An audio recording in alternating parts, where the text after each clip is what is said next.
রাতের বেলা আমার প্রচণ্ড মাথাব্যথা শুরু হয়েছিল। ছেলে আমাকে বিছানায় শুইয়ে দিয়ে কপালে বরফ দিচ্ছিল। ব্যথায় আমি কাতরাচ্ছিলাম। সে আমার মাথায় হাত বুলিয়ে দিতে দিতে বলল, মা, তুমি কষ্ট পেলে আমার হৃদয় ফেটে যায়। আমি চোখ বুজে শুয়েছিলাম। হঠাৎ সে আমার ঠোঁটে একটা হালকা চুমু দিয়ে বলল, মা, আমি তোমার ছেলে হয়ে জন্মেছি ভুল করে। আসলে আমি তোমার স্বামী হয়ে জন্মেছি। আমি চোখ খুলে তাকালাম। তার চোখে পানি। সে আমার হাত ধরে বলল, আমি তোমাকে ভালোবাসি, একজন পুরুষ যেভাবে তার স্ত্রীকে ভালোবাসে। বিয়ে করো আমাকে, আমি তোমার সব যন্ত্রণার দায়িত্ব নেব। মাথাব্যথার চেয়েও বেশি যন্ত্রণা হল হৃদয়ে। বিছানার পাশের টেবিলে ওষুধের শিশি রাখা ছিল, কিন্তু কোনো ওষুধ এই অবস্থার জন্য নেই। এই গল্পটি সম্পূর্ণ শুনলে আপনাদের পানি অটোমেটিক বের হয়ে যাবে, সো যত দ্রুত সম্ভব হাতের কাছে টিস্যু নিয়ে বসে পড়ো। বিছানার চাদর যেন নষ্ট না হয় সেটা সম্পূর্ণ খেয়াল রাখার অনুরোধ জানিয়ে গল্পটি এখন শুরু করব। তার আগে সর্বশেষ অনুরোধ, দয়া করে এমন পানি বের করার গল্প নিয়মিত শুনতে আমাদের চ্যানেলটি সকলেই সাবস্ক্রাইব করুন। ধন্যবাদ। হ্যালো বন্ধুরা, আমার নাম প্রিয়া খান। আমার বয়স 40 বছর। আমার স্বামীর নাম কামাল খান, বয়স 43 বছর। আমাদের 2 সন্তান, রায়হান আর তনবি। রায়হান 18 বছর বয়সী, বিশ্ববিদ্যালয়ে পড়ে। তনবি 14 বছর বয়সী, স্কুলে যায়। কিন্তু আজকের যে গল্পটি বলবো সেটি আমার জীবনের সবচেয়ে রহস্যময় আর অদ্ভুত অভিজ্ঞতা, যা আমার পুরো পরিবারকে এক অবিশ্বাস্য রোমাঞ্চকর অ্যাডভেঞ্চারের মুখে ফেলে দিয়েছিল। সেদিন ছিল শুক্রবার। আমি রান্নাঘরে দাঁড়িয়ে রাতের খাবারের প্রস্তুতি নিচ্ছিলাম। হঠাৎ রায়হান এসে আমার কাঁধে হাত রেখে বলল, মা, তুমি কি জানো আমাদের বাড়ির নিচে একটা গুপ্ত ঘর আছে? আমি হাসতে হাসতে বললাম, তুই আবার কী সব ভাবছিস রায়হান? এই বাড়িতে আমরা 15 বছর ধরে থাকছি, এমন কিছু থাকলে আমরা জানতাম না? রায়হান গম্ভীর মুখে বলল, মা, আমি মিথ্যা বলছি না। আজ দুপুরে তনবি আর আমি খেলার ছলে বাড়ির চারপাশ ঘুরে দেখছিলাম। তনবি বলল যে সে মাটির নিচ থেকে অদ্ভুত আওয়াজ শুনতে পেয়েছে। এই কথা শুনে আমার মনে একটা অস্বস্তি হল। তনবিকে ডেকে আনলাম। সে এসে বলল, মা, সত্যি। আমি রায়হান ভাইয়ের সাথে বাগানে খেলছিলাম। হঠাৎ মাটির নিচ থেকে কেউ যেন কাঁদছে এমন আওয়াজ শুনতে পেলাম। আমার গায়ে কাঁটা দিয়ে উঠল। কামাল অফিস থেকে ফিরে এল। তাকে পুরো ব্যাপারটা বললাম। কামাল প্রথমে বিশ্বাস করতে চাইল না, কিন্তু বাচ্চাদের জেদের কাছে হার মেনে বলল, ঠিক আছে, চল দেখি কি ব্যাপার। রাত 8:30টার দিকে আমরা 4 জনে বাগানে গেলাম। কামাল টর্চ নিয়ে এসেছিল। রায়হান আর তনবি যেখানে আওয়াজ শুনেছিল সেই জায়গাটায় গেলাম। সেখানে একটা বড় আমগাছের নিচে মাটি অন্যান্য জায়গার চেয়ে একটু নিচু লাগছিল। কামাল কান পেতে শুনল। হঠাৎ তার চোখ বড় হয়ে গেল। সে ইশারা করে আমাদের চুপ থাকতে বলল। আমরাও কান পাতলাম। সত্যি সত্যি মাটির নিচ থেকে কেউ যেন কাঁদছে এমন আওয়াজ আসছিল। আমার হৃদস্পন্দন বেড়ে গেল। কামাল বলল, এটা অস্বাভাবিক। কাল সকালে আমি কয়েকজন শ্রমিক এনে এই জায়গাটা খনন করাব।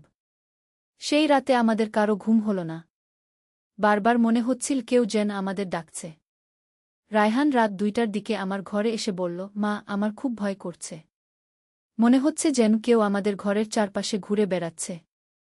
আমি রায়হানকে আমার পাশে শুইয়ে নিলাম। কামালও জেগেছিল। তনবিও এসে আমাদের সাথে শুয়ে পড়ল। সেই রাতটা আমাদের কাটল জেগে জেগে। পরের দিন সকাল 8টায় কামাল 3 জন শ্রমিক নিয়ে এল। তারা আমগাছের নিচের জায়গাটা খনন শুরু করল। প্রায় 3 ফুট খনন করার পর একটা পাথরের চাং বেরিয়ে এল। শ্রমিকরা আরও খনন করল। দেখা গেল সেটা একটা পুরাতন কবরের পাথর। কামাল ভয় পেয়ে গেল।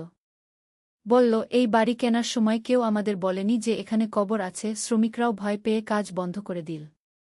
আমি কামালকে বললাম, আমাদের আশেপাশের বয়স্ক কারো কাছ থেকে এই জমির ইতিহাস জানতে হবে। দুপুরে আমরা পাশের বাড়ির 80 বছর বয়সী রহিম চাচার কাছে গেলাম। তিনি এই এলাকায় 50 বছর ধরে থাকেন। তাকে পুরো ঘটনা বললাম। রহিম চাচার মুখ ফ্যাকাশে হয়ে গেল। তিনি বললেন, বাবা, তোমরা একটা বিপদের মুখে পড়েছ। তোমাদের বাড়ির সেই জায়গায় একসময় একটা মেয়ের কবর ছিল। তার নাম ছিল রুকসানা। সে মাত্র 19 বছর বয়সে অস্বাভাবিক মৃত্যুবরণ করেছিল। আমার রক্ত শীতল হয়ে গেল। রহিম চাচা আরও বললেন, রুকসানা ছিল খুব সুন্দরী আর বুদ্ধিমতী। তার বিয়ে হওয়ার কথা ছিল। কিন্তু বিয়ের 3 দিন আগে সে রহস্যজনকভাবে মারা যায়। কেউ জানত না কেন সে মরল। তার লাশ পাওয়া গিয়েছিল পুকুরে ভাসতে। কিন্তু কোনো আঘাতের চিহ্ন ছিল না। কামাল জিজ্ঞেস করল, চাচা, তাহলে তাকে সেখানে কবর দেওয়া হয়েছিল কেন? রহিম চাচা বললেন, রুকসানার পরিবার গরিব ছিল। কবরস্থানে জায়গা কিনতে পারেনি। তাই তাদের নিজের জমিতেই তাকে কবর দিয়েছিল। পরে তার পরিবার অন্যত্র চলে যায়। জমিটা বিক্রি হতে থাকে। এখন পর্যন্ত সেই জমিতে যারাই বাড়ি করেছে তারা সবাই অস্বাভাবিক ঘটনার মুখে পড়েছে। আমার মাথা ঝিমঝিম করতে লাগল। রায়হান জিজ্ঞেস করল, চাচা, কি ধরনের ঘটনা? রহিম চাচা বললেন, রাতের বেলা কান্নার আওয়াজ, দরজা জানালা নিজে নিজে খুলে যাওয়া, আলমারি থেকে জিনিসপত্র পড়ে যাওয়া। কেউ সেখানে বেশি দিন থাকতে পারেনি। তন্বী ভয়ে আমার হাত ধরে রইল।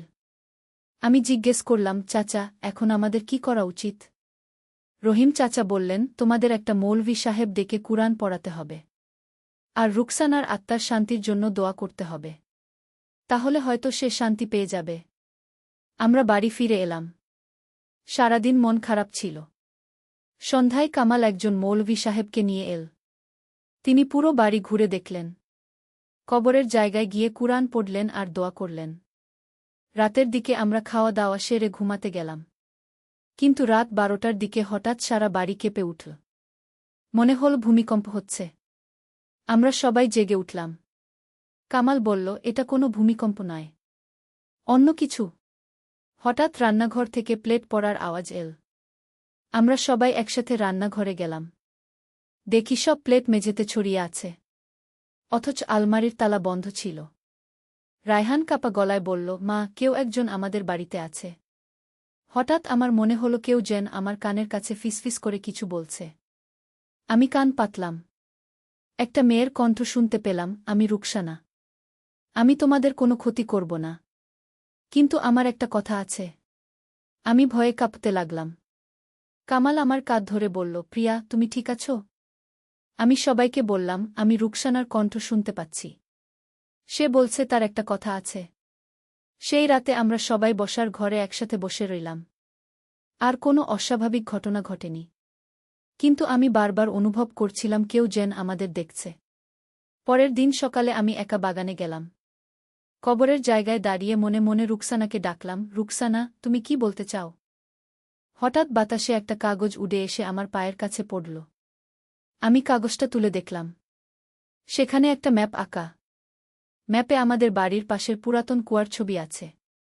আর একটা তীর চিহ্ন দিয়ে কুয়ার পাশে একটা জায়গা দেখানো। আমি দ্রুত ঘরে গিয়ে সবাইকে ডাকলাম। কামাল কাগজটা দেখে বলল, এটা কোথা থেকে এল? আমি পুরো ঘটনা বললাম। রায়হান বলল, মা, চল আমরা এই জায়গায় গিয়ে দেখি কি আছে। দুপুরের দিকে আমরা 4 জনে পুরাতন কুয়ার কাছে গেলাম। কুয়াটা অনেক দিন ধরে ব্যবহার হয় না। আশেপাশে অনেক আগাছা জন্মেছে।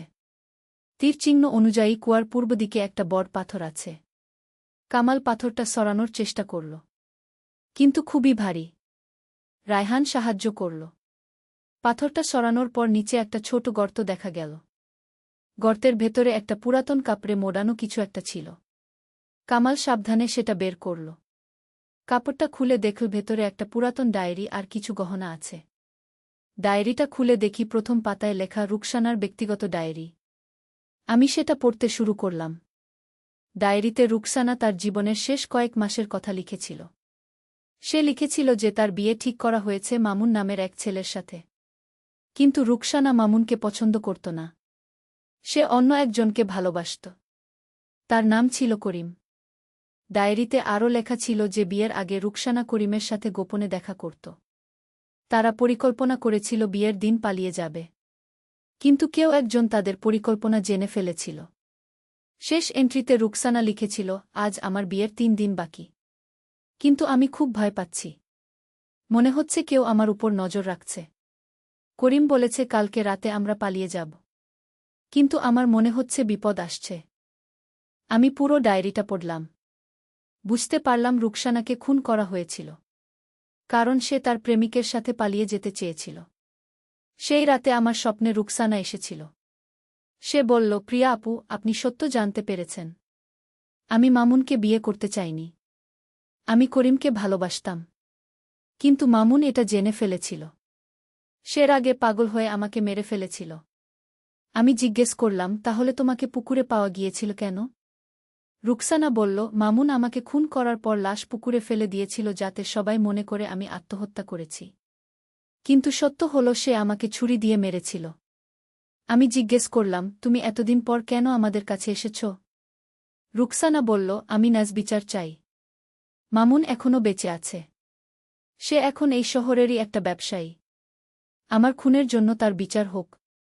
পরের দিন সকালে আমি কামালকে সব বললাম। কামাল বলল, এটা একটা পুরাতন ঘটনা। এখন কিছু প্রমাণ করা কঠিন হবে। কিন্তু আমি ছাড়লাম না। রহিম চাচার সাহায্য নিয়ে মামুনের খোঁজ নিলাম।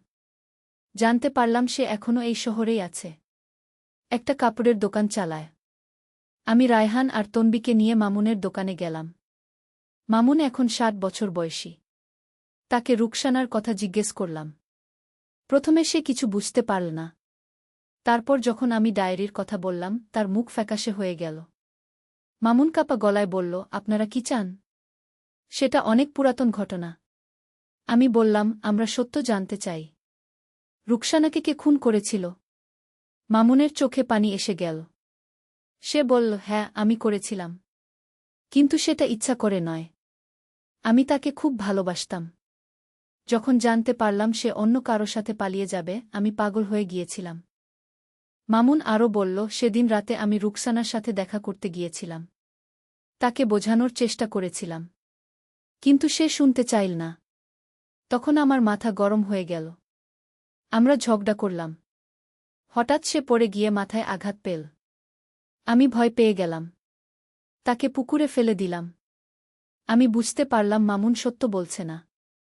কারণ রুকসানা আমাকে বলেছিল তাকে ছুরি দিয়ে মারা হয়েছিল। সেই রাতে আমার স্বপ্নে রুকসানা আবার এল। সে বলল, প্রিয়া আপু, মামুন মিথ্যা বলেছে। সে আমাকে ছুরি দিয়ে বুকে আঘাত করেছিল। আমি তখনই মারা গিয়েছিলাম। পরে লাশ পুকুরে ফেলেছিল। আমি জিজ্ঞেস করলাম, এখন আমি কি করব? রুকসানা বলল, কাল রাতে মামুনের বাড়িতে যাবেন। সেখানে আমার খুনের অস্ত্র আছে। যে ছুরি দিয়ে সে আমাকে মেরেছিল। এতদিন পর সে সেটা এখনও লুকিয়ে রেখেছে। আমি ভয় পেয়ে গেলাম। রুকসানা, আমি একা কিভাবে যাব? সে বলল, আপু, আপনি একা নন। আমি আপনার সাথে থাকব। মামুনের বাড়িতে তার শোবার ঘরের আলমারির পেছনে একটা গুপ্ত জায়গা আছে। সেখানে সে ছুরিটা লুকিয়ে রেখেছে। পরের দিন সকালে আমি কামালকে সব বললাম। কামাল প্রথমে বিশ্বাস করতে চাইল না। কিন্তু যখন আমি জোর দিয়ে বললাম, সে রাজি হয়ে গেল। রাতে আমরা 4 জনে মামুনের বাড়িতে গেলাম। বাড়িটা পুরাতন। দোতলা। নিচেতলায় তার দোকান, উপরে থাকে। দেখলাম বাড়িতে আলো নেই। মনে হয় সে ঘুমিয়ে পড়েছে। কামাল বলল, আমরা কিন্তু চোর হয়ে যাচ্ছি। আমি বললাম, আমাদের অন্য কোনো উপায় নেই। রুকসানার আত্মা শান্তি পাবে না যতক্ষণ না তার খুনের বিচার হয়। পেছনের দরজা দিয়ে ভেতরে ঢুকলাম। দেখি দরজায় তালা নেই। ভেতরে ঢুকে সিঁড়ি দিয়ে উপরে উঠলাম। মামুন ঘুমিয়ে আছে। তার নাক ডাকার আওয়াজ শুনতে পাচ্ছি। রায়হান টর্চ জ্বালিয়ে রাখল। আমরা শোবার ঘরে ঢুকলাম।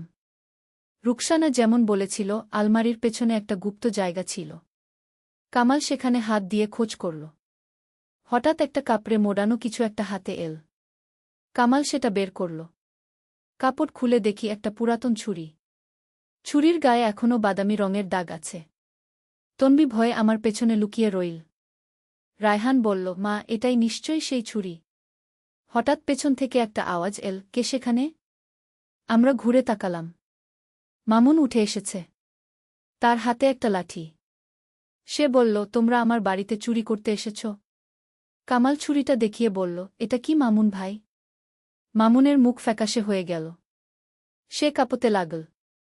এটা এটা আমি বললাম, এটা সেই ছুরি যা দিয়ে তুমি রুকসানাকে খুন করেছিলে। মামুন হাঁটু মুড়ে বসে পড়ল। তার চোখে পানি এসে গেল। সে বলল, আমি জানতাম একদিন এই দিন আসবে। 21 বছর ধরে আমি এই অপরাধবোধ নিয়ে বেঁচে আছি। মামুন আরও বলল, হ্যাঁ, আমি রুকসানাকে খুন করেছিলাম। কিন্তু ইচ্ছা করে নয়। আমি তাকে খুব ভালোবাসতাম। যখন জানলাম সে করিমের সাথে পালিয়ে যাবে, আমি পাগল হয়ে গিয়েছিলাম। তার সাথে ঝগড়া করতে করতে রাগের মাথায় ছুরি দিয়ে বুকে আঘাত করলাম। সে সাথে সাথে মারা গেল। মামুন কাঁদতে কাঁদতে বলল, আমি খুব অনুশোচনা করেছি, কিন্তু ভয়ে পুলিশে যেতে পারিনি।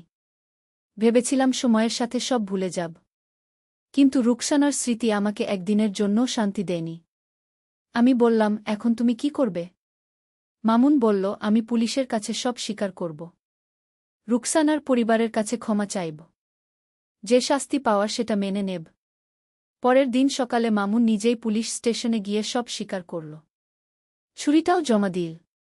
পুলিশ তাকে গ্রেফতার করল। এই ঘটনার পর থেকে আমাদের বাড়িতে আর কোনো অস্বাভাবিক ঘটনা ঘটেনি। রুকসানার আত্মা শান্তি পেয়েছে। কিন্তু আমাদের অ্যাডভেঞ্চার এখানেই শেষ হয়নি। মামুনের বিচার চলাকালীন এক অদ্ভুত ঘটনা ঘটল।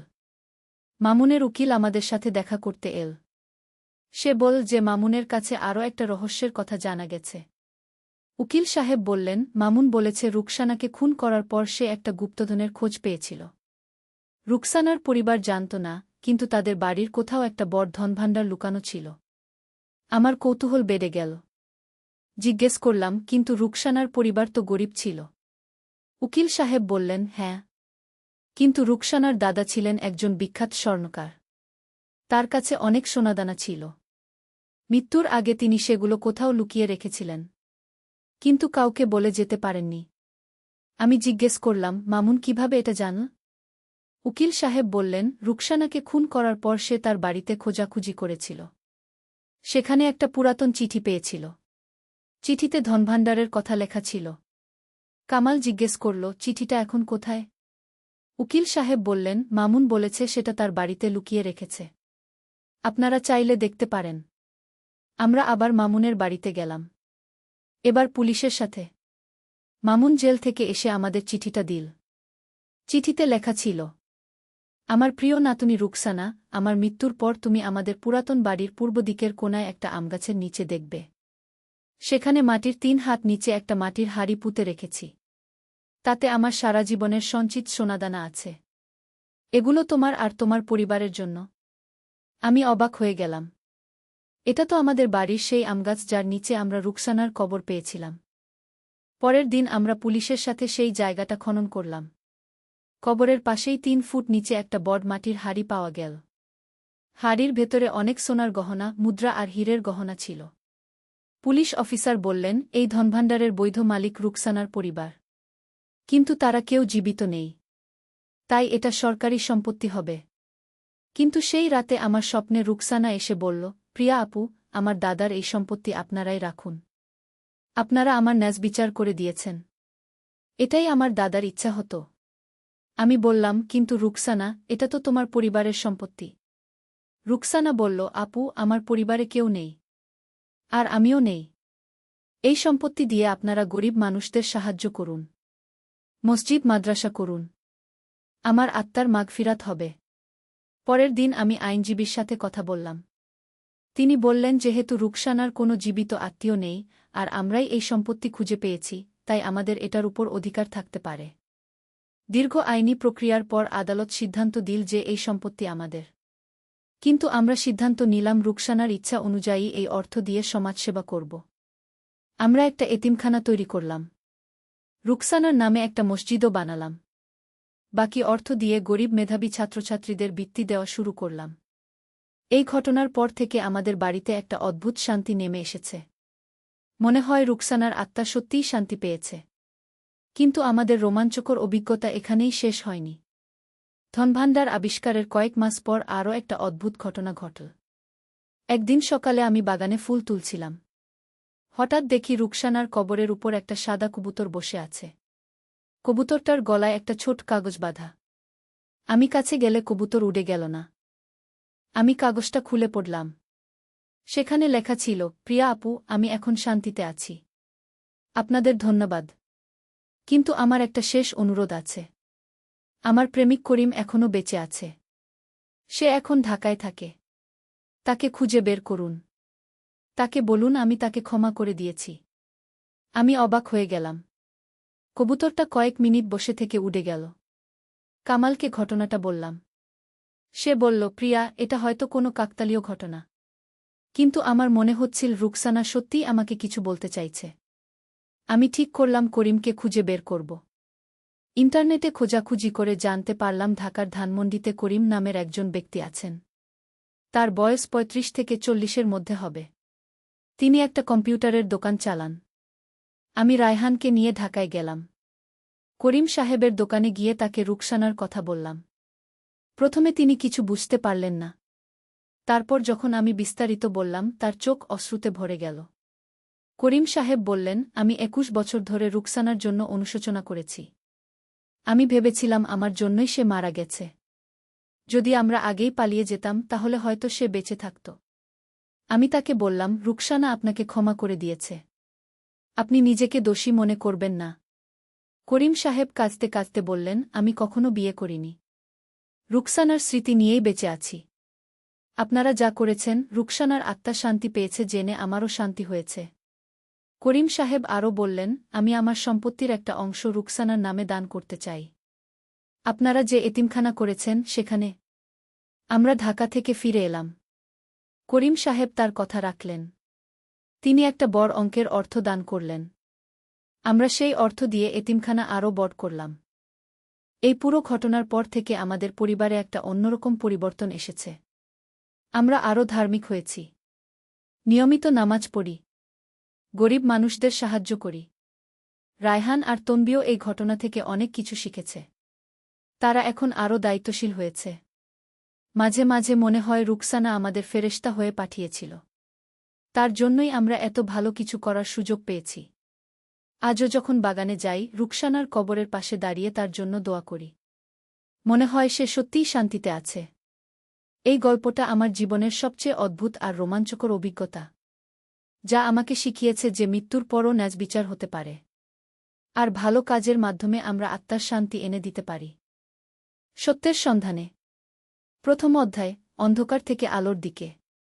একসময় এক বিশাল সাম্রাজ্যের রাজধানীতে বাস করত এক যুবক। সে ছিল অত্যন্ত বুদ্ধিমান এবং জ্ঞানপিপাসু। তার পিতা ছিল রাজদরবারের একজন উচ্চপদস্থ কর্মকর্তা। যুবকটি ছোটবেলা থেকেই নানা ধর্ম ও দর্শন সম্পর্কে জানতে আগ্রহী ছিল। তখনকার সময়ে মানুষেরা নানা দেবদেবীর পূজা করত। মূর্তির সামনে মাথা নত করত, নানা প্রাণীকে পবিত্র মনে করত। কিন্তু এই যুবকের মন কখনোই এসব কিছুতে শান্তি পেত না। সে ভাবত, এই পাথরের মূর্তিগুলো কিভাবে আমাদের সাহায্য করতে পারে? এরা তো নিজেরাই নিস্তব্ধ, নিষ্ক্রিয়। রাতের বেলা সে ছাদে উঠে আকাশের দিকে তাকিয়ে থাকত। অসংখ্য তারা, চাঁদ, সূর্য, এসবের সৌন্দর্যে সে মুগ্ধ হতো। মনে মনে ভাবত, এই বিশাল মহাবিশ্ব, এত নিখুঁত একটি ব্যবস্থা, এর পেছনে নিশ্চয়ই কোনো মহান শক্তি আছে। একদিন সে তার বাবার কাছে গিয়ে বলল, পিতা, আমি বুঝতে পারছি না। আমরা যেসব মূর্তির পূজা করি সেগুলো তো আমাদেরই হাতে তৈরি। তাহলে এরা কিভাবে আমাদের ভালো মন্দ করতে পারে? তার পিতা রেগে গিয়ে বললেন, তুমি কি বলছ? এসব আমাদের পূর্বপুরুষদের ধর্ম। তুমি এ নিয়ে প্রশ্ন তুলতে পারো না। কিন্তু যুবকের মন এতে শান্ত হল না।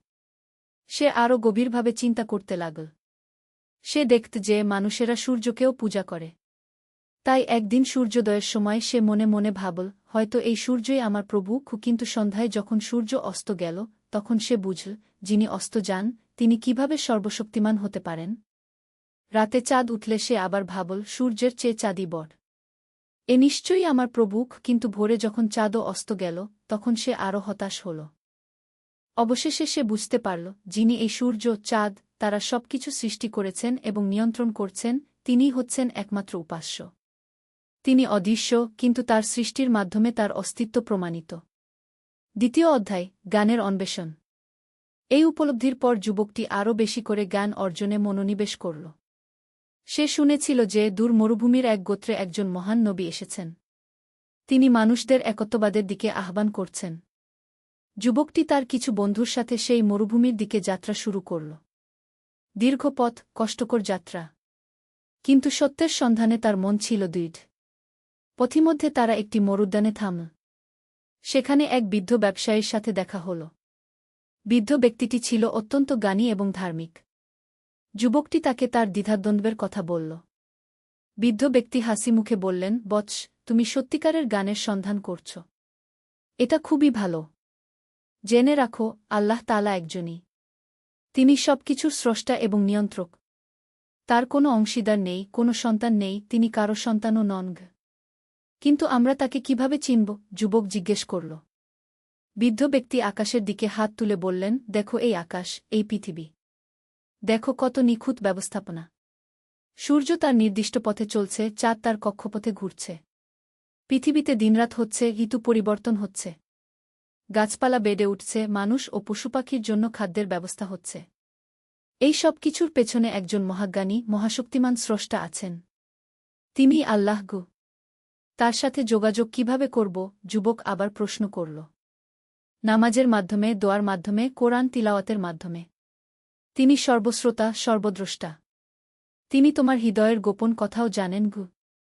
এই কথাগুলো যুবকের মনে গভীর প্রভাব ফেল। সে বুঝতে পারল যে তার সারা জীবনের খোঁজা সত্য এখানেই রয়েছে। তৃতীয় অধ্যায়, সত্যের আলোকপ্রাপ্তি। বৃদ্ধ ব্যক্তির কাছ থেকে বিদায় নিয়ে যুবকটি আরও কয়েকদিন পথ চল। অবশেষে সে পৌঁছাল সেই পবিত্র শহরে যেখানে নবী শাহ বাস করতেন। শহরে ঢুকেই সে অনুভব করল একটা ভিন্ন পরিবেশ। এখানে মানুষেরা একে অপরের প্রতি অত্যন্ত সদয়, সহানুভূতিশীল। কেউ ভিক্ষুক দেখলেই সাহায্য করে। ধনী গরিব সবাই একসাথে নামাজ পড়ে। কোনো জাতিভেদ নেই, কোনো উঁচুনিচু ভেদাভেদ নেই। একদিন সে শুনল যে নবী শাহ মসজিদে একটি বক্তব্য দেবেন। যুবকটি সেখানে উপস্থিত হল। নবী শাহ এর চেহারা দেখেই তার মনে হল যেন এক নূরের আলো। তার কথায় এমন এক আকর্ষণ, এমন এক শক্তি যে সবার মন তার দিকে আকৃষ্ট হয়ে যায়। নবী শাহ বললেন, হে মানুষেরা! তোমরা সেই আল্লাহর ইবাদত করো যিনি এক এবং অদ্বিতীয়। তিনি ছাড়া আর কেউ ইবাদতের যোগ্য নেই। তিনি তোমাদের সৃষ্টি করেছেন, তোমাদের রিজিক দেন, তোমাদের জীবন ও মৃত্যুর মালিক। তোমরা একে অপরের সাথে ভালো ব্যবহার করো। গরিব দুঃখীদের সাহায্য করো। মিথ্যা বলো না, প্রতারণা করো না। সৎ পথে চলো এবং আল্লাহকে ভয় করো। এই কথাগুলো শুনে যুবকের চোখ থেকে অশ্রু ঝরতে লাগল। তার মনে হল যেন সারা জীবনের জন্য সে যা খুঁজছিল তা এখানেই পেয়ে গেছে। বক্তব্য শেষে যুবকটি নবী শাহ এর কাছে গিয়ে বলল, হে আল্লাহর রাসূল! আমি সত্যের সন্ধানে এত দূর পথ পাড়ি দিয়ে এসেছি। আপনার কথা শুনে আমার মন সত্যিই শান্তি পেয়েছে। আমি ইসলাম গ্রহণ করতে চাই। নবী শাহ খুশি হয়ে তার মাথায় হাত রেখে বললেন, আল্লাহ তোমাকে হিদায়াত দান করেছেন। তুমি কলেমা শাহাদত পড়ো। যুবকটি বলল, আশহাদু আল্লা ইলাহা ইল্লাল্লাহু ওয়া আশহাদু আন্না মুহাম্মাদুর রাসূলুল্লাহ। সেই মুহূর্তেই যেন তার সমস্ত অন্তর আলো ভরে গেল। তার মনে হল যেন সারা জীবনের অন্ধকার দূর হয়ে গেছে। চতুর্থ অধ্যায়, নতুন জীবনের শুরু। ইসলাম গ্রহণের পর যুবকটির জীবনে এক নতুন অধ্যায়ের সূচনা হল। সে নামাজ পড়তে শুরু করল, কোরআন শিখতে লাগল এবং ইসলামের বিধিবিধান মেনে চলতে শুরু করল। তার আচার ব্যবহারে এক বিস্ময়কর পরিবর্তন এল। আগে যেখানে সে শুধু নিজের কথা ভাবত, এখন সে অন্যদের সাহায্য করতে এগিয়ে আসে। গরিব দুঃখীদের পাশে দাঁড়ায়। মিথ্যা কথা বলা ছেড়ে দিয়েছে, সৎ ব্যবসায় জড়িত হয়েছে। কয়েক মাস পরে তার পিতা তাকে খোঁজ করতে এসে পৌঁছাল। পিতা রেগে গিয়ে বললেন, তুমি পারিবারিক ধর্ম ত্যাগ করে কি করেছ? চলো, বাড়ি ফিরে চলো গু। যুবক অত্যন্ত বিনয়ের সাথে বলল, পিতা, আমি সত্যের সন্ধান পেয়েছি। আমি আর মূর্তি পূজায় ফিরে যেতে পারব না। তবে আমি আপনার সাথে সদ্ব্যবহার করব, আপনার সেবা করব। এটা আমার ধর্মের শিক্ষা গু। পিতা প্রথমে রেগে গেলেও পরে দেখলেন যে তার ছেলের আচরণে কত ভালো পরিবর্তন এসেছে। সে আগের চেয়ে অনেক বেশি শান্ত, সৎ এবং দায়িত্বশীল হয়েছে। একদিন পিতা তাকে প্রশ্ন করলেন, তোমার এই ধর্মের মূল শিক্ষা কি? যুবক বলল, পিতা, আমাদের ধর্মের মূল কথা হল আল্লাহ এক এবং অদ্বিতীয়। তার ইবাদত করতে হবে এবং মানুষের সাথে ভালো ব্যবহার করতে হবে। মাতাপিতার সেবা করা, গরিবদের সাহায্য করা, সৎ পথে চলা, এসব আমাদের ধর্মের অংশ। পিতার মনেও একটা পরিবর্তন এল। তিনি ভাবতে লাগলেন, এই ধর্ম তো খুবই সুন্দর গো। পঞ্চম অধ্যায়, পরীক্ষার সময়। কয়েক বছর পরে সেই শহরে এক ভয়াবহ দুর্ভিক্ষ দেখা দিল। বৃষ্টি হল না, ফসল নষ্ট হয়ে গেল।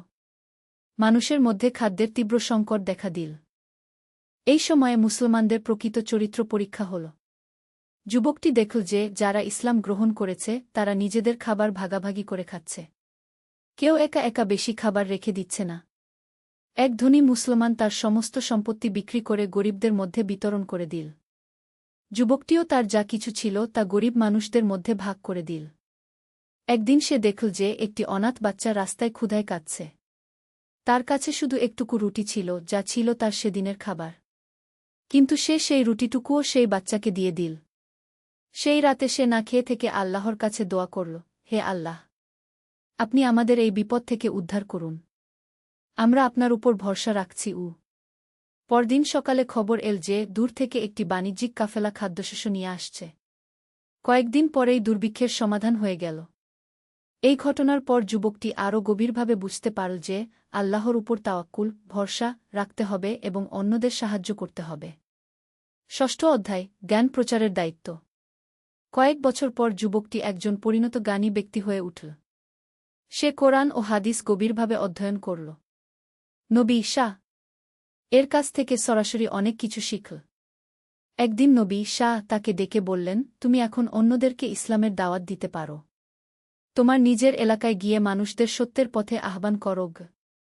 এই দায়িত্ব পেয়ে যুবকটি খুবই খুশি হল। কিন্তু সাথে সাথে একটা দুশ্চিন্তাও হল। সে ভাবল, আমার নিজের পরিবার পরিজন, বন্ধুবান্ধব তো আমার কথা শুনবে না। তারা হয়তো আমাকে বিরোধিতা করবে। নবী শাহ জেন তার মনের কথা বুঝতে পেরে বললেন, হিকমতের সাথে দাওয়াত দিও। কাউকে জোর করো না। তুমি শুধু সত্য পৌঁছে দাও। হিদায়াত দেওয়ার মালিক আল্লাহ। এই কথায় যুবকটির মনে সাহস এল। সে তার জন্মভূমির দিকে যাত্রা শুরু করল। সপ্তম অধ্যায়, নিজ ভূমিতে দাওয়াত। নিজের শহরে পৌঁছে যুবকটি দেখল যে সেখানে পরিস্থিতি আরও খারাপ হয়েছে। মানুষেরা আরও বেশি মূর্তিপূজায় লিপ্ত হয়েছে। অনেক রকমের কুসংস্কার ও অন্ধবিশ্বাস চালু হয়েছে। প্রথমে সে তার পরিবারের কাছে গেল। তার মা তাকে দেখে অত্যন্ত খুশি হলেন। কিন্তু যখন শুনলেন যে তিনি ইসলাম গ্রহণ করেছেন এবং মূর্তিপূজা ছেড়ে দিয়েছেন, তখন অত্যন্ত দুঃখ পেলেন। আমার ছেলে, তুমি আমাদের পারিবারিক ধর্ম ত্যাগ করলে? আমাদের দেবদেবীরা নাখুশ হবেন কি? মা কাঁদতে কাঁদতে বললেন। যুবক অত্যন্ত ধৈর্য ও ভালোবাসার সাথে মাকে বোঝানোর চেষ্টা করল, মা, আমি যে ধর্ম গ্রহণ করেছি তা আপনার সাথে আমার সম্পর্কের কোনো ক্ষতি করবে না। বরং এই ধর্ম আমাকে আরও বেশি করে আপনার সেবা করতে শিখিয়েছে। মাতাপিতার সেবা করা আমাদের ধর্মের একটি গুরুত্বপূর্ণ অংশও। কিন্তু তার বাবা খুবই রেগে গেলেন। তুমি যদি এই ধর্ম না ছাড়ো তাহলে আমার ঘরে থাকতে পারবে না। যুবক বলল, পিতা, আমি আপনাকে অসম্মান করতে চাই না, কিন্তু সত্যকে অস্বীকার করতেও পারি না। আমি আপনার সেবা করব, কিন্তু মূর্তি পূজায় ফিরে যেতে পারব না। এই নিয়ে পরিবারে বেশ কিছুদিন টানাপোড়েন চল। কিন্তু যুবকটি ধৈর্য হারাল না। সে তার আচরণ দিয়ে প্রমাণ করতে লাগল যে ইসলাম তাকে আরও ভালো মানুষ বানিয়েছে। অষ্টম অধ্যায়, ধীরে ধীরে পরিবর্তন। যুবকটি প্রতিদিন তার মা বাবার খেদমত করত। তাদের খাবারের ব্যবস্থা করত, অসুখ বিসুখে সেবা করত। এমনকি তারা তাকে মূর্তিপূজার জন্য বললেও সে রেগে যেত না, বিনয়ের সাথে অস্বীকার করত। এদিকে তার বন্ধুবান্ধবদের কাছে সে ইসলামের দাওয়াত পৌঁছাতে শুরু করল। সে তাদের বলত, তোমরা একবার ভেবে দেখো, এই পাথরের মূর্তিগুলো কিভাবে তোমাদের উপকার করতে পারে। এরা তো নিজেরাই অসহায়। অনেকে তার কথা হাসি করে উড়িয়ে দিত। কিন্তু কেউ কেউ গভীরভাবে ভাবতে শুরু করল। একদিন তার একটি বন্ধু তাকে প্রশ্ন করল, তুমি বলো তোমার আল্লাহ সর্বশক্তিমান, কিন্তু আমরা তো তাকে দেখি না। তাহলে কিভাবে বুঝব যে তিনি আছেন? যুবক হাসিমুখে বলল, তুমি কি বাতাস দেখো? না, কিন্তু বাতাসের অস্তিত্ব তুমি অনুভব করো। তুমি কি তোমার মনকে দেখতে পাও? না, কিন্তু তার অস্তিত্ব তুমি বুঝতে পারো। ঠিক তেমনি আল্লাহকেও আমরা তার সৃষ্টির মধ্যে দিয়ে চিনতে পারি। দেখো, আকাশে সূর্য কত নিয়মানুবর্তিতার সাথে উদয় হয় এবং অস্ত যায়। ঋতু পরিবর্তন হয়, গাছে ফল ধরে। এসব কিছুর পেছনে একজন মহান পরিচালক আছেন। তিনি আল্লাহ। বন্ধুটি কিছুক্ষণ চুপ থেকে বলল, তোমার কথায় যুক্তি আছে। আমিও ভাবতে শুরু করেছি। ধীরে ধীরে এভাবে তার কয়েকজন বন্ধু ইসলামের প্রতি আগ্রহী হয়ে উঠল। তারাও কলেমা পড়ে মুসলমান হয়ে গেল। নবম অধ্যায়, বিরোধিতার মুখে ধৈর্য। যখন শহরের কিছু মানুষ ইসলাম গ্রহণ করতে শুরু করল, তখন পুরোহিত ও ধর্মীয় নেতারা চিন্তিত হয়ে পড়ল। তারা দেখল যে তাদের অনুসারী কমে যাচ্ছে। তারা যুবকটির বিরুদ্ধে নানা ষড়যন্ত্র শুরু করল। তাকে নিয়ে মিথ্যা গুজব ছড়াতে লাগল। বলতে লাগল যে সে লোকদের ভুল পথে নিয়ে যাচ্ছে। একদিন কয়েকজন পুরোহিত তার কাছে এসে বলল, তুমি এই এলাকা ছেড়ে চলে যাও, নয়তো তোমার ক্ষতি হবে গে। যুবক শান্তভাবে উত্তর দিল, আমি কারো ক্ষতি করছি না। আমি শুধু মানুষদের সত্যের দিকে আহ্বান করছি। যদি তোমরা মনে করো আমি ভুল, তাহলে তর্কবিতর্কের মাধ্যমে প্রমাণ করো। কিন্তু পুরোহিতরা তর্কবিতর্কে যেতে চাইল না, কারণ তারা জানত যে তাদের যুক্তি দুর্বল। একদিন তারা কিছু দুর্বৃত্তকে দিয়ে যুবকটির উপর আক্রমণ করাল, কিন্তু আল্লাহর রহমতে সে রক্ষা পেল। এই ঘটনার পর কিছু সৎ মানুষ যুবকটির পক্ষে দাঁড়াল। তারা বলল, এই যুবক তো কোনো অন্যায় করছে না, সে অত্যন্ত সৎ ও দয়ালু, তার কথায় যুক্তি আছে, আমরা তার কথা শুনতে চাই। 10ম অধ্যায়, মায়ের হৃদয় পরিবর্তন। এদিকে যুবকটির মা তার ছেলের আচরণ দেখে ধীরে ধীরে প্রভাবিত হতে লাগলেন। তিনি দেখলেন যে ইসলাম গ্রহণের পর তার ছেলে আরও বেশি সৎ, দয়ালু এবং মাতৃভক্ত হয়েছে। একদিন মা অসুস্থ হয়ে পড়লেন। যুবক দিনরাত তার সেবা করতে লাগল। নিজের খাওয়া দাওয়া, ঘুম সব ছেড়ে দিয়ে মায়ের পাশে থাকল। মা তার ছেলেকে বললেন, বৎস, তুমি আমার এত সেবা করছ, অথচ আমি তোমার ধর্মের বিরোধিতা করেছি।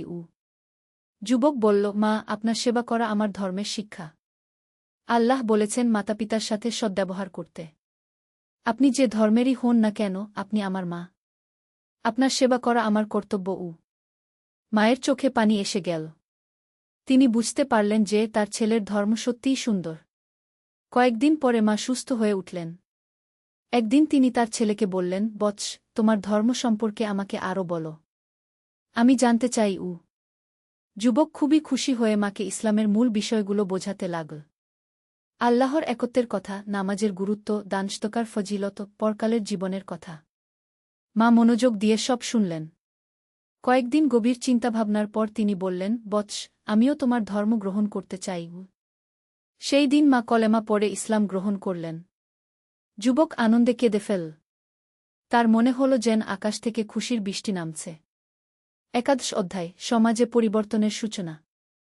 মায়ের ইসলাম গ্রহণের খবর শুনে আশেপাশের অনেক নারী কৌতূহলী হয়ে উঠল। তারা এসে তার মায়ের কাছে ইসলাম সম্পর্কে জানতে চাইল। মা তাদেরকে বললেন, এই ধর্মে নারীদের অনেক সম্মান আছে। মা হিসেবে আমরা পুত্রের জন্নতের চাবি, স্ত্রী হিসেবে আমরা স্বামীর অর্ধেক দিন, কন্যা হিসেবে আমরা বাবার জন্নতের কারণ গি। আর সবচেয়ে বড় কথা হল, এই ধর্মে আল্লাহর কাছে নারী পুরুষ সবাই সমান, কোনো ভেদাভেদ নেই। এই কথা শুনে অনেক নারী ইসলামের প্রতি আগ্রহী হয়ে উঠল। ধীরে ধীরে কয়েকজন ইসলাম গ্রহণ করল। অন্যদিকে যুবকটি পুরুষদের মধ্যে দাওয়াতের কাজ চালিয়ে যেতে লাগল। সে একটি ছোট মসজিদ তৈরি করল। সেখানে নিয়মিত নামাজ হতে লাগল। প্রতি শুক্রবার জুমার খুতবা দিত। তার খুতবার বিষয়বস্তু হতো আল্লাহর একত্ব, নৈতিক জীবনযাত্রা, পারস্পরিক সহযোগিতা, দানসদকার গুরুত্ব। এই খুতবা শুনে অনেক মানুষের মন পরিবর্তন হতে লাগল। এমনকি কিছু মূর্তিপূজারীও চিন্তা করতে শুরু করল। 12ম অধ্যায়, বাবার হৃদয় গলে যাওয়া। যুবকটির বাবা এতদিন ইসলামের বিরোধিতা করে আসছিলেন, কিন্তু দেখতে পেলেন যে তার স্ত্রী ইসলাম গ্রহণের পর আরও বেশি শান্তিতে আছেন। তিনি আরও বেশি ধার্মিক হয়েছেন, আরও বেশি দানসদকা করেন। একদিন বাবা অসুস্থ হয়ে পড়লেন। ডাক্তার বললেন যে তার অবস্থা গুরুতর। যুবক ও তার মা দিনরাত বাবার সেবা করতে লাগলেন। সেই সময় যুবক তার বাবার কাছে বলল, বাবা, আপনি সুস্থ হয়ে উঠুন। আমি আল্লাহর কাছে আপনার জন্য দোয়া করছি। বাবা বললেন, তুমি তো আমার ধর্মের বিরোধিতা করেছ, তাহলে আমার জন্য দোয়া করছ কেন? যুবক বলল, বাবা, আপনি আমার পিতা। আমি আপনাকে ভালোবাসি। আমি চাই আপনি সুস্থ হয়ে উঠুন এবং সত্যের পথ খুঁজে পান। বাবার চোখে পানি এসে গেল। তিনি বুঝতে পারলেন যে ইসলাম তার ছেলেকে আরও ভালো মানুষ বানিয়েছে। কয়েকদিন পরে বাবার শরীর আরও খারাপ হল। মৃত্যুর আগে তিনি তার ছেলেকে ডেকে বললেন, বৎস, আমি এখন বুঝতে পারছি যে তোমার পথই সত্য। আমিও ইসলাম গ্রহণ করতে চাই। যুবক আনন্দে ও দুঃখে একসাথে কেঁদে ফেল। বাবা কলেমা পড়লেন এবং কয়েক ঘণ্টা পর তিনি ইন্তেকাল করলেন। যুবক মনে করল যে তার বাবা ঈমানের সাথেই দুনিয়া থেকে বিদায় নিয়েছেন। 13ম অধ্যায়, ইসলামী সমাজের বিকাশ। বাবার মৃত্যুর পর যুবকটি আরও বেশি করে দাওয়াতের কাজে মনোনিবেশ করল। তার নেতৃত্বে ছোট একটি ইসলামী সমাজ গড়ে উঠল। এই সমাজের বৈশিষ্ট্য ছিল, সবাই একসাথে নামাজ পড়ত, ধনী গরিবের মধ্যে কোনো ভেদাভেদ ছিল না। কেউ সমস্যায় পড়লে সবাই সাহায্য করত। কোনো মিথ্যা, প্রতারণা, চুরি ডাকাতি ছিল না। নারী পুরুষ সবাই সম্মানিত জীবনযাপন করত। আশেপাশের শহর থেকে মানুষ এসে এই সমাজ দেখে অবাক হতো। তারা বলত, এরা কিভাবে এত শান্তিতে, ভালোবাসায় থাকে? একদিন পাশের শহর থেকে এক ব্যবসায়ী এলেন। তিনি কয়েকদিন এই মুসলিম সমাজে থেকে গেলেন। তিনি দেখলেন যে এখানে কেউ তার সাথে প্রতারণা করে না। সবাই সৎ ব্যবসা করে। কেউ দরিদ্র হলে সবাই তাকে সাহায্য করে। ব্যবসায়ী যুবকটির কাছে এসে বললেন, আপনাদের এই জীবন ব্যবস্থা অসাধারণ। এর রহস্য কি? যুবক বলল, আমাদের একমাত্র গোপন কথা হল, আমরা আল্লাহকে ভয় করি এবং একে অপরকে ভালোবাসি। আমরা জানি যে আমরা যা কিছু করি, আল্লাহ সব দেখেন। তাই আমরা সৎ কাজ করতে চেষ্টা করি গি। ব্যবসায়ী বললেন, আমিও এই ধর্ম গ্রহণ করতে চাই গি। এভাবে ধীরে ধীরে ইসলাম ছড়িয়ে পড়তে লাগল। চতুর্দশ অধ্যায়, জীবনের শেষ পর্যায়ে। অনেক বছর পেরিয়ে গেল। যুবকটি এখন একজন বয়স্ক, সম্মানিত ব্যক্তি। তার চুলদাড়ি সাদা হয়ে গেছে। কিন্তু তার চোখে এখনও সেই তেজ, সেই উৎসাহ। তিনি এই দীর্ঘ জীবনে অনেক মানুষকে ইসলামের পথে আনতে পেরেছেন। অনেক মসজিদ, মাদ্রাসা, এতিমখানা তৈরি করেছেন। গরিব দুঃখীদের সেবা করেছেন। একদিন তিনি অসুস্থ হয়ে পড়লেন। তার ছেলেমেয়েরা, শিষ্যরা তার চারপাশে জড়ো হলেন।